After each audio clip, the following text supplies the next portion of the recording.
प्यारे बच्चों, आज मैं आपसे प्रोडक्शन मैनेजमेंट जो कि मैकेनिकल इंजीनियरिंग फिफ्थ सेमेस्टर का एक सब्जेक्ट है, उसके पेपर पैटर्न कि किस तरीके का पेपर पैटर्न होता है, किस तरीके के प्रश्न उसमें पूछे जाते हैं और कौन सी ऐसी महत्वपूर्ण बातें हैं जो कि आपको याद रखना है पढ़ाई करते समय, जिससे आप ये जो सेमेस्टर का जो पेपर होता है उसको आप अच्छे से सॉल्व कर सकें, उसका आप उत्तर अच्छे से दे सकें।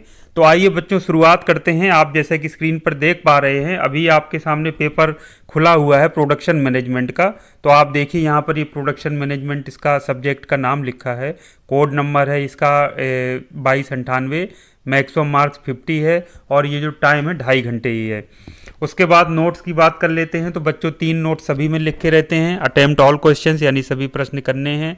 Attempt any 2 parts from each question यानी इसमें प्रत्येक क्वेश्चन में 2 पार्ट आपको अटेम्प्ट करने हैं। तो यानी 3 पार्ट आपको दिए हुए हैं सभी क्वेश्चंस में, 3 में से कोई अपने मनपसंद के आपको 2 पार्ट सॉल्व करने हैं या उनके उत्तर देने हैं। दूसरा जो पॉइंट होता है कि जैसे लिखा है, students are advised to specially check the numerical data of question paper in both versions. Both versions का मतलब हिंदी एंड इंग्लिश। आपको पता है कि पेपर हिंदी में भी होता है, इंग्लिश में भी होता है। तो न्यूमेरिकल डेटा का यदि कोई क्वेश्चन आया है जिसमें न्यूमेरिकल डेटा दिया है, तो उसमें यह है कि स्टूडेंट को सलाह दी जाती है कि दोनों चेक कर लीजिए। यदि हिंदी और इंग्लिश में कोई अंतर है तो लिखा है, if there is any difference in Hindi translation of any question the students should answer the question according to the English version.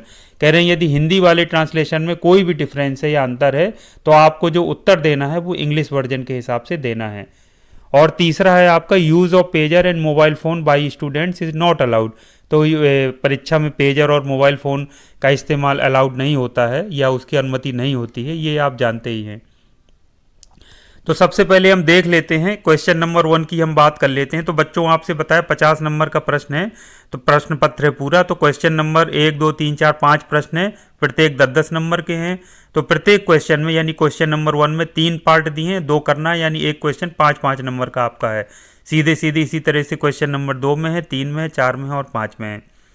तो बच्चों ये जो प्रोडक्शन मैनेजमेंट का सब्जेक्ट है बहुत कॉन्सेप्चुअल सब्जेक्ट है, लेकिन ये थेरेटिकल है। आपको पूरा इसमें थेरी पूरा सैद्धांतिक रूप से बताना है, लेकिन आप इसको सही तरीके से तभी एक्सप्लेन कर पाएंगे जब आपने इसमें पढ़ाई की होगी, उसके कॉन्सेप्ट आपको क्लियर होंगे और जो मेन हेडिंग्स है वो आपको पता होंगी, तभी आप अच्छे से उसको एक्सप्लेन कर पाएंगे। और जहाँ पर भी कोई आवश्यकता है कोई डायग्राम बनाने की या कुछ भी आरेख बनाने की, तो उसको आप लोग ड्रॉ करेंगे, तभी आपको अच्छे मार्क्स मिलेंगे और आप अपनी बात को अच्छे से समझा भी पाएंगे। तो जैसे बच्चों देख लेते हैं, प्रश्न पहला है, उसमें 3 पार्ट ABC हैं, किन्हीं 2 का आपको जवाब देना है। तो ए में जैसे देख लेते हैं, what is break even chart. Break even chart क्या होता है?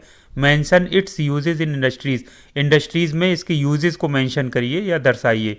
बी है, describe the functions of routing and scheduling. तो रूटिंग एंड शेड्यूलिंग का कह रहे हैं जो कार्य है, फंक्शंस हैं, उसको डिस्क्राइब करिए या विस्तार पूर्वक समझाइए। सी है, why do we draw Gantt chart. वो कह रहे हैं गैंट चार्ट हम क्यों ड्रॉ करते हैं। Is it same as histogram. कह रहे हैं ये हिस्टोग्राम के क्या समान होता है या कुछ इसमें अंतर होता है, इसके बारे में आपको बताना है। तो बच्चों आप देख रहे हैं कि बहुत कॉन्सेप्चुअल क्वेश्चंस पूछे जा रहे हैं बीच बीच से, बिल्कुल। तो आपको हर चीज़ की जानकारी होना चाहिए। गैंट चार्ट होता क्या है, हिस्टोग्राम क्या होता है, तभी आप ये इनके आंसर दे पाएंगे। क्वेश्चन दूसरे की बात कर लेते हैं, उसमें ABC 3 पार्ट हैं। ए देख लेते हैं, mention a few factors affecting. कह रहे हैं कुछ फैक्टर्स यानी कारक मेंशन करिए जो निम्नलिखित को प्रभावित करते हों। पहला है इसमें क्वालिटी ऑफ प्रोडक्ट को और दूसरा है क्वालिटी ऑफ इंस्पेक्शन को। क्वालिटी ऑफ प्रोडक्ट मतलब उत्पाद की गुणवत्ता को और क्वालिटी ऑफ इंस्पेक्शन मतलब निरीक्षण की गुणवत्ता को। यानी इन दोनों को प्रभावित करने वाले क्या करना है, फैक्टर्स को आपको बताना है, दर्शाना है कि कौन कौन से फैक्टर्स हैं जो क्वालिटी ऑफ प्रोडक्ट और क्वालिटी ऑफ इंस्पेक्शन को प्रभावित करते हैं या अफेक्ट करते हैं। बी पार्ट है, describe a P chart. Where do we put control limits on this chart. कह रहे हैं पी चार्ट को आप डिस्क्राइब करिए और उसमें बताना है कि हम कंट्रोल लिमिट्स को इस चार्ट में कहाँ पर रखते हैं, तो इसके बारे में आपको पूरा बताना है। सी है आपका, state the concept of TQM। यानी TQM या टोटल क्वालिटी मैनेजमेंट जो होता है उसके कॉन्सेप्ट को आपको समझाना है, यह पूरा आपको विस्तार पूर्वक उसको एक्सप्लेन करना है। तो TQM आपने पढ़ा होगा यदि अच्छे से, तो आप उसको एक्सप्लेन कर पाएंगे। तो तीसरे क्वेश्चन पे आ जाते हैं। ए है what is double sampling plan DSP, और can we reject a lot और batch on the very first sample in DSP, why और वाई नॉट। देखिए कितना कॉन्सेप्ट लगाकर इस प्रश्न को पूछा गया है कि डबल सैम्पलिंग प्लान, एक तो डीएसपी को बताइए, एक्सप्लेन करिए क्या होता है, फिर दूसरा इसमें क्वेश्चन लगा दिया कि क्या हम फर्स्ट पहले सैंपल के आधार पर जो डबल सैम्पलिंग प्लान होता है उसमें हम उसको रिजेक्ट कर सकते हैं, लॉट को या पूरे बैच को। ये आंसर आप तभी दे पाएंगे जब कॉन्सेप्ट क्लियर होगा, और यदि कर सकते हैं तो क्यों, और नहीं कर सकते हैं तो क्यों नहीं, वाई और वाई नॉट ये पूछ रहा है। ये भी तो तीसरा इसमें ये भी आ गया। तो ये पूरा आपको अच्छे से बिल्कुल जब आपको क्लियर होगा कॉन्सेप्ट, तभी आप इसको बिल्कुल सिस्टमेटिक तरीके से इसका आंसर दे पाएंगे। बी है आपका draw an ideal OC curve and explain it. तो बच्चों अब आप देखिए draw an ideal OC curve, तो आपको ये देखिए शॉर्ट में लिख दिया ओसी कर्व। यदि ओसी कर्व आपने नहीं पढ़ा होगा तो आप इसका पूरा उसका एक्सप्लेन इसको नहीं कर पाएंगे किसी भी स्थिति में। तो पूरा उसका शॉर्ट में क्या कहते हैं, शॉर्ट फॉर्म में कैसे लिखा जाता है, उसका फुल फॉर्म क्या होता है, ये जरूर आप पढ़िए जब आप उसको सब्जेक्ट को पढ़ाई कर रहे हो। तो ऑपरेटिंग कैरेक्टरिस्टिक्स कर्व जो भी होते हैं उनको आप जरूर पढ़िए, ताकि शॉर्ट में पूछा जाए या फुल फॉर्म से पूछा जाए आप उसको एक्सप्लेन कर सकें, उसका उत्तर दे पाने में सक्षम हो सकें। सी है आपका discuss cost estimate procedure for a new product for a domestic use. Domestic use मतलब घरेलू उपयोग के लिए कोई नया उत्पाद यदि आपको बनाना है तो उसके जो कॉस्ट एस्टीमेट प्रोसीजर है उसको आपको डिस्कस करना है। यानी कॉस्ट उसका, यानी कि मूल्य का उसका एस्टीमेट कैसे करेंगे, आकलन कैसे करेंगे, उसकी प्रक्रिया का आपको समझाना है किसी भी नए प्रोडक्ट के लिए। तो इसको आपने यदि पढ़ा होगा तभी आप इसके सिस्टमेटिक एक्सप्लेन कर पाएंगे, नहीं आपको प्रॉब्लम होगी। क्वेश्चन नंबर चौथे की हम बात कर लेते हैं। इसमें ए पार्ट देखिए व्हाट इज डेप्रीशिएशन। डेप्रीशिएशन को हिंदी में शायद अवमूल्यन कहते हैं। तो डेप्रीशिएशन क्या होता है उसको बताना है, और फिर उसमें दूसरा इसी में है give one method of its calculation. इसकी गणना के लिए आप कोई वन मेथड को एक्सप्लेन करिए या समझाइए। बी है आपका right QC tools. QC tools मतलब फिर वही देखिए शॉर्ट फॉर्म आ गया quality control tools, and explain 6 sigma quality level. 6 sigma quality level को एक्सप्लेन करना है। तो यानी एक क्वेश्चन में 2 क्वेश्चन आ गए, क्यूसी यानी क्वालिटी कंट्रोल टूल्स को लिखिए, समझाइए, और 6 सिग्मा क्वालिटी लेवल को एक्सप्लेन करिए। तो इसमें अलग अलग आपको एक्सप्लेन करके उसको समझाना पड़ेगा। सी है what are overhead cost in manufacturing. कह रहे मैन्युफैक्चरिंग में जो ओवरहेड कॉस्ट होती हैं वो क्या होती हैं, यानी किसको ओवरहेड कॉस्ट कहते हैं, इसको आपको बताना पड़ेगा। Why we need to reduce them, हमको इनको कम करने की आवश्यकता क्यों होती है, इसको आपको बताना पड़ेगा। तो इसको आप पूरा अच्छे से यदि आपने पढ़ा होगा तो आप उसको समझा पाएंगे। उसके बाद 5वें की हम बात कर लेते हैं। 5वें में जो आपका ए है state the provisions of workman compensation act. जो वर्कमैन कंपेंसेशन एक्ट बना हुआ है उसके प्रोविजंस को आपको एक्सप्लेन करना है, पूरा समझाना है। तो इसको अच्छे से पढ़ना पड़ेगा आपको। फिर उसके बाद बी नंबर पर right briefly on ISO 9000। ISO 9000 पर आपको संक्षिप्त पूरा नोट लिखना है, या एक तरह से कह लीजिए टिप्पणी लिखना है, या सीधा कह लीजिए ISO 9000 के बारे में आपको बताना है। जितना भी आप 5 नंबर में आप एक्सप्लेन कर सकते हैं 5 मार्क्स में टाइम के हिसाब से। और सी इसी में पूछा डिस्क्राइब, इसके 2 पार्ट हैं, शेड्यूल मेंटेनेंस एंड दूसरा है ब्रेक डाउन मेंटेनेंस।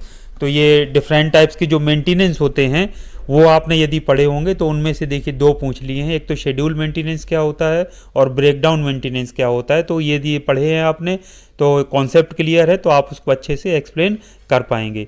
तो ये बच्चों हो गया इंग्लिश वर्जन का। अब हिंदी वर्जन की हम बात कर लेते हैं। तो दोनों वर्जन में इसलिए एक्सप्लेन करता हूँ कि जो इंग्लिश मीडियम के बच्चे हैं वो तो समझते ही हैं, इंग्लिश के हिसाब से ही वो उसका आंसर देते हैं। जो हिंदी मीडियम के हमारे छात्र छात्राएं हैं वो इंग्लिश को हमेशा अवॉइड करने का प्रयास करते हैं, उसको बिल्कुल एलिमिनेट करने का प्रयास करते हैं कि ना उसको पढ़ना पड़े ना देखना पड़े। तो वही मैं समझाने का प्रयास करता हूँ कि बच्चों इंग्लिश जो आपका वर्जन है क्वेश्चन पेपर का वो इम्पॉर्टेंट है, उसको पढ़ने की आदत डालिए, समझने की आदत डालिए।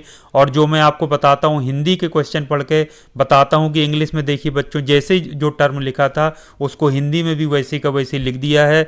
यदि आप हिंदी में उसका समझे बैठे होंगे और इंग्लिश उसकी नहीं जानते होंगे तो आपको आंसर देने में असुविधा होगी, प्रॉब्लम्स होगी और आप सही से आंसर नहीं दे पाएंगे, परेशान होंगे परीक्षा में, दाएं बाएं आगे पीछे झांकेंगे, पूछेंगे कि या फिर टीचर से पूछेंगे सर जी हमको ये बता दीजिए इसका हिंदी में क्या कहते हैं। तो एक मैकेनिकल इंजीनियर के लिए जो कि आप बनने जा रहे हैं एग्ज़ाम के बाद, तो ये कोई अच्छी स्थिति नहीं होती है कि छोटे छोटे टर्म भी आपको पूछने की आवश्यकता पड़े। तो ये आप आगे चलकर आपके लिए समस्याएं पैदा करेंगे, इसलिए इनको पढ़ाई करते समय ही आपको ध्यान रखना है और विशेष तौर पर ध्यान दे करके इनकी पढ़ाई करना है। तो आइए हिंदी वर्जन को शुरू करते हैं। कोई प्रश्न संख्या 1 में देखते हैं का ब्रेक इवन चार्ट क्या है। अब देखिए ब्रेक इवन चार्ट को हिंदी में कुछ कहते होंगे। ब्रेक इवन मतलब हो सकता है कि समखंडन के कहते हो चार्ट, या कुछ और हो सकता है नाम को। तो ब्रेक इवन को उन्होंने कुछ लिखा ही नहीं, सीधे ब्रेक इवन लिख दिया चार्ट। अब ये क्या है, बस यही तो बच्चों हिंदी है, और ब्रेक इवन चार्ट को एज इट इज़ लिख दिया है। तो यदि ब्रेक इवन चार्ट के नाम से आपने नहीं पढ़ा होगा तो आपको इस प्रश्न का उत्तर देने में असुविधा होगी। भले ही आप हिंदी में बहुत अच्छे से पढ़े बैठे हों, उसका उत्तर जानते हों, लेकिन यहाँ आपको दिक्कत होगी। उद्योग में इसके क्या उपयोग बताइए, उसको बता दीजिए। देखिए प्रश्न, रूटिंग और शेड्यूलिंग के कार्यों का वर्णन कीजिए। अब बताइए, रूटिंग को बच्चों रूटिंग लिख दिया, लेकिन रूटिंग को हिंदी में पक्का कुछ ना कुछ टर्म होता है जो कहते हैं, वो यूज़ ही नहीं किया। शेड्यूलिंग को देखिए, शेड्यूलिंग को अंग्रेजी का जो शब्द था एज इट इज़ लिख दिया है। तो यदि आपने रूटिंग और शेड्यूलिंग अंग्रेजी के शब्दों को उसको समझकर नहीं पढ़ा होगा तो आप कभी भी इसका उत्तर दे पाने में सक्षम नहीं होंगे। और भले ही रूटिंग और शेड्यूलिंग आप हिंदी में जो होता है वो हिंदी की किताब से पढ़ करके बैठे हों और अंग्रेजी के शब्दों को हटा दिया हो, आप कभी उत्तर नहीं दे पाएंगे, आता हुआ प्रश्न भी आपसे छूट जाएगा। तो बच्चों ये गलती आपको नहीं करना है, अंग्रेजी के शब्द को जरूर सीखना है और एज इट इज़ सीखना है जैसा उसका है, उसकी मीनिंग भी सीखना है और उसको प्रोनाउंसिएशन कैसे करते हैं उसकी स्पेलिंग भी सीखना है। है आपका, हम गैंट चार्ट क्यों बनाते हैं और क्या ये हिस्टोग्राम ही है।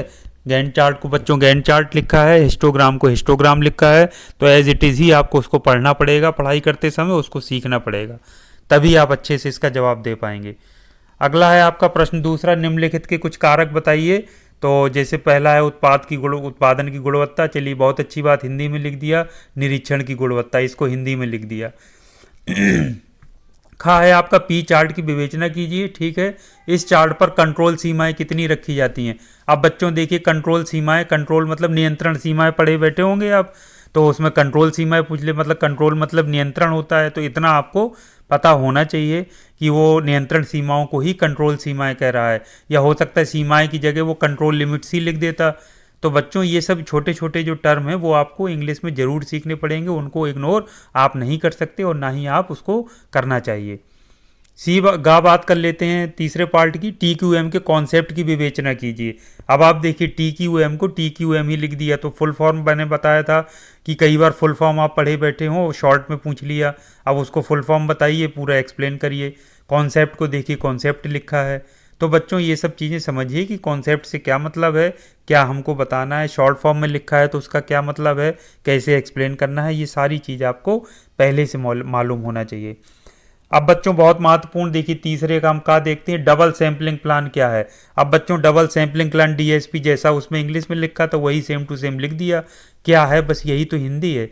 तो बच्चों डबल सैम्पलिंग प्लान, अब डबल का मतलब दोहरा, सैम्पलिंग मतलब होता है कि उसमें से सैंपल निकालना, प्लान मतलब कोई वो योजना। तो इस तरह से हिंदी में यदि आप कन्वर्ट करेंगे तो हिंदी की किताब में कुछ और लिखा होगा, आप वही पढ़े बैठे होंगे। अंग्रेजी का यदि छोड़ दिया होगा तो आपको इस प्रश्न का उत्तर देने में असुविधा महसूस होगी।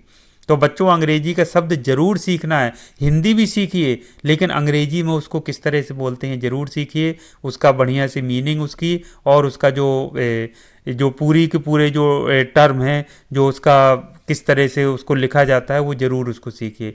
क्या डीएसपी में किसी लॉट अथवा बैच एक ही सैंपल के आधार पर नकारा जा सकता है। तो देखिए लॉट को लॉट लिख दिया, बैच को बैच लिख दिया। इसमें कुछ भी मतलब हिंदी में जो लॉट को हो सकता है कुछ कहते हो, ढेर कहते हो, ढेर एक कोई सैंपल को सैंपल लिख दिया। तो बच्चों ये सैंपल को हिंदी में जैसे नमूना कहते हैं, लेकिन देखिए नमूना कहीं नहीं लिखा, सैंपल लिखा है, लॉट को ढेर नहीं लिखा, बैच को ढेर यानी एक बैच। तो बच्चों इस तरह से यदि आप नहीं पढ़ेंगे, अंग्रेजी के शब्दों को इग्नोर करेंगे, जो कि एक स्टूडेंट्स की आदत है। मैं खुद पढ़ाता हूँ, कई सालों से पढ़ा रहा हूँ, और इस चीज़ को बराबर मैं नोटिस कर रहा हूँ कि जो हिंदी मीडियम्स के हमारे स्टूडेंट्स हैं, हिंदी मीडियम के, वो होनहार तो बहुत होते हैं, लेकिन अंग्रेजी के नाम पर वो उनके अंदर डर और भय पैदा जो बना रहता है, उसकी वजह से ये बहुत गलतियां करते हैं इस तरीके की, जो आगे चलकर उनके लिए कहीं ना कहीं प्रॉब्लम्स क्रिएट करती हैं इंडस्ट्री में काम करने में, तैयारी करने में, जब वो कंपटीशन की तैयारी करते हैं, और या उनका लेवल मेंटेन रखने में जब वो दूसरे स्टेट्स के बच्चों के साथ compete करते हैं, तो बहुत प्रॉब्लम्स आती हैं। एक आदर्श ओसी कर्व बनाइए, ओसी कर्व को ओसी कर्व ही लिख दिया बच्चों, आइडियल को खाली आदर्श जरूर लिख दिया है और इसकी विवेचना कीजिए। तो बच्चों ओसी कर्व को तो ओसी कर्व आपको पढ़ना पड़ेगा अंग्रेजी में, तभी आप इसका उत्तर दे पाएंगे। अगला है घरेलू उपयोग के लिए किसी नवीन उत्पादन की लागत आकलन की विधि पर चर्चा कीजिए। बहुत अच्छी बात है बच्चों, हिंदी में इसको बहुत बढ़िया से हिंदी में लिख दिया है, आप इसको करिए, इसका उत्तर दीजिए। क्वेश्चन चौथा है का, ये बहुत महत्वपूर्ण, देखिए डेप्रीशिएशन को हिंदी में जबकि अवमूल्यन कहते हैं, मतलब किसी चीज़ का मूल्य कम हो जाना, घट जाना। कहीं देखिए अवमूल्यन शब्द या मूल्यह्रास शब्द कहीं नहीं लिखा। डेप्रीशिएशन को जैसा अंग्रेजी लिखा था, देखिए हिंदी में भी डेप्रीशिएशन लिखा बच्चों, और अंग्रेजी में भी देखिए डेप्रीशिएशन लिखा है। अब आप बताइए, यदि आप मूल्यह्रास या अवमूल्यन शब्द पढ़कर बैठे होंगे, सारा पता है, और इसमें डेप्रीशिएशन पूछ लिया, अब आप किससे पूछेंगे? अपने अगल बगल आगे पीछे वाले स्टूडेंट से डांट खाएंगे, और या फिर टीचर से पूछेंगे कि सर जी हमको डेप्रीशिएशन बता दीजिए। तो बच्चों ये छोटे छोटे शब्द हैं, टर्म हैं, उनको आपको आना चाहिए बच्चों। आप लोग एक डिप्लोमा इंजीनियर बनने जा रहे हैं, तो इसको सीखिए, शब्दों को इग्नोर मत करिए। देखिए पूरा क्वेश्चन आपका आता हुआ भी बेकार हो जाएगा यदि आपने एज इट इज़ अंग्रेजी नहीं सीखी होगी, जैसा कि उसमें लिखा था पढ़ते समय। अब इसकी गणना की एक विधि की विवेचना कीजिए तो कर दीजिए। अब देखिए खा में क्यूसी टूलों को लिखिए, क्यूसी टूल को क्यूसी टूल्स को क्यूसी टूलों लिख दिया। अब आप देखिए, तो इसमें बच्चों ने तो क्यूसी का फुल फॉर्म लिखा है, जैसा क्यूसी था वैसे लिखा है अंग्रेजी में ही, टूल्स को टूलों लिख दिया है। तो टूल्स मतलब जो भी हिंदी लिख सकते थे, लेकिन उन्होंने नहीं लिखा। अब अगला है सिक्स सिग्मा गुणवत्ता स्तर की विवेचना कीजिए। तो आपको सिक्स सिग्मा पता होना चाहिए, तभी आप उसके जो क्वालिटी लेवल है उसकी आप विवेचना कर पाएंगे। अब अगला है, इसमें तीसरे हम पार्ट की बात कर लेते हैं। ओवरहेड लागत क्या है? तो ओवरहेड को बच्चों, जैसे ओवरहेड को हिंदी में ऊपरी लागत कहते हैं, तो ऊपरी लागत आप याद किए बैठे, ओवरहेड इग्नोर कर दिया, पढ़ते समय कॉपी से हटा दिया। तो बच्चों कैसे ओवरहेड लागत को आप एक्सप्लेन कर पाएंगे? उत्पादन में इनको कम करने की आवश्यकता क्यों है, इसको आपको बताना ही पड़ेगा। अब पांचवा हम बात कर लेते हैं, कहा है वर्कमैन कंपनसेशन अधिनियम बताइए। तो बच्चों जो वर्कशॉप कंपनसेशन एक्ट लिखा था उसमें देखिए सिर्फ अधिनियम लिख दिया है, आप बताइए, और वर्कशॉप कंपनसेशन वैसे का वैसे। अब मुझे 100% विश्वास है कि हिंदी मीडियम के 90% स्टूडेंट्स वर्कमैन कंपनसेशन को हिंदी में कुछ ना कुछ याद किए जरूर होंगे, लेकिन इंग्लिश शब्द को, टर्म को वो इग्नोर करके बैठे होंगे, जो कि कदापि उचित कदम नहीं है उनका। तो बच्चों वर्कमैन कंपनसेशन जो एक्ट है या जो भी लॉ बना है इस संबंध में, तो उसको पढ़िए, जानिए, हिंदी में क्या कहते हैं बिल्कुल उसको जानिए, लेकिन अंग्रेजी में उसको क्या कहते हैं, उसकी स्पेलिंग क्या है, उसका प्रोनाउंसिएशन क्या है, उसको आप बच्चों ज़रूर सीखिए, उसको लिखिए कॉपी में 10-10 बार, हेडिंग को लिख के देखिए ताकि आपको याद हो जाए। अगला है ISO 9000 पर संक्षेप में लिखिए। तो उसको संक्षेप में लिख दीजिए, ये बिल्कुल ऑब्वियस है, समझ में आ रहा है, आपको आना चाहिए। अगला विवेचना कीजिए, एक और दो दिए हैं, दोनों बच्चों रख रखाव मेंटेनेंस को रख रखाव लिख दिया है, शेड्यूल वही है, ब्रेक डाउन वही है। तो शेड्यूल को कुछ और आप मान के बैठे होंगे, हिंदी में याद किए होंगे, तो सब बेकार हो जाएगा, आपको याद ही नहीं। अगर ये शेड्यूल रख रखाव हमने कुछ पढ़ा भी था, ऐसा तो होते नहीं था, हिंदी में शेड्यूल को कुछ पढ़े होंगे और ये रख रखाव। अब आ गया शेड्यूल रख रखाव, आपको आता भी है तो भी आप नहीं लिख पा रहे हैं, ना उसको समझ पा रहे हैं। ब्रेक डाउन रख रखाव को भी बच्चों हिंदी में कुछ कहते होंगे, ब्रेक डाउन को हिंदी में बोलते होंगे, आप वो याद किए बैठे हैं, अंग्रेजी में आ गया ब्रेक डाउन रख रखाव। देखिए आधी अंग्रेजी आधी हिंदी, लेकिन लिखा हिंदी में है। तो बच्चों जब तक आपने ये शब्द अंग्रेजी में टेक्निकल अच्छे से नहीं सीखे होंगे, नहीं पढ़े होंगे, तो आपको क्या होगा, प्रॉब्लम्स कहीं ना कहीं क्रिएट होंगी, और आगे चलकर आपको डिप्लोमा करने के बाद बहुत सारी समस्याएं उत्पन्न होंगी, और अनावश्यक रूप से आपका समय, ये जो आप पढ़ाई का है वो अनावश्यक रूप से वेस्ट होगा। ये चीज़ आप जान लीजिए, क्योंकि आपको फिर सीखने में दोबारा बहुत समय देना पड़ेगा। तो बच्चों अभी आप पढ़ रहे हैं, सीख रहे हैं, तो अभी इस चीज़ को इनकारपोरेट करिए अपने नोट्स में। सारी चीज़ों की जो मेन मेन हेडिंग्स है हिंदी अंग्रेजी में लिखिए, प्रोनाउंसिएशन सीखिए, उसका मीनिंग क्या होता है इंग्लिश वर्ड्स का और उसकी स्पेलिंग क्या होती है, ज़रूर अच्छे से सीखिए, तभी आप अच्छे से पढ़ पाएंगे और आगे आप चल करके आप सफल हो पाएंगे। तो बच्चों ये था मेरा प्रोडक्शन मैनेजमेंट का आज का क्वेश्चन पेपर का डिस्कशन। उम्मीद करता हूँ आपको मेरी बात समझ में आई होगी और जो बातें मैंने आपको बताई हैं आप उसका अनुपालन अवश्य करेंगे, उन पर विचार भी करके देखिए कि जो बात मैं बता रहा हूँ वो आपको सही लग रही है या गलत लग रही है। तो आज के लिए इतना काफ़ी है। नेक्स्ट वीडियो में फिर इसी तरह के एक प्रश्न पत्र के साथ मैं आपसे मिलूँगा और उसको डिस्कस करेंगे। तो तब तक के लिए थैंक यू वेरी मच। आपका दिन शुभ हो।